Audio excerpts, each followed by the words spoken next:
அஸ்ஸலாமு அலைக்கும் மக்களே. நபி மூசா அலைஹிஸ்ஸலாம் அவர்கள் சுஐப் அலைஹிஸ்ஸலாம் அவர்களினுடைய 2 பெண்களுக்கு தண்ணீர் இறைத்து கொடுத்த கிணறு இதுதான்.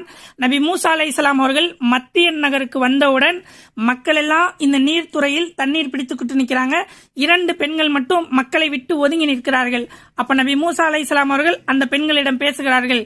என்ன ஆச்சு, ஏன் ஒதுங்கி நிற்கிறீர்கள் என்று சொன்னவுடன் மக்கள் எல்லாம் தண்ணி பிடிச்சிட்டு நிற்கிறாங்க, அது வரைக்கும் நாங்கள் அங்கே செல்ல முடியாது, எங்கள் தந்தை வேற முதியவர், நாங்கள் தான் தண்ணீர் இறைத்தாக வேண்டும் என்று சொன்னவுடன் நபி மூசா அலைஹிஸ்ஸலாம் அவர்கள் அந்த 2 பெண்களுக்காக தண்ணீர் இறைத்து கொடுத்த கிணறு அதுதான். நபி மூசா அலைஹிஸ்ஸலாம் அவர்கள் 10 ஆண்டு காலம் வாழ்ந்த இடம் இதுதான். மத்திய வாசிகள் வாழ்ந்த இடம்.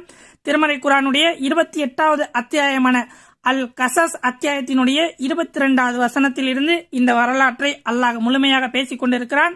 வீடியோவை அதிகமா ஷேர் பண்ணுங்க, மறக்காம நம்ம யூடியூபை சப்ஸ்கிரைப் பண்ணுங்க மக்களே.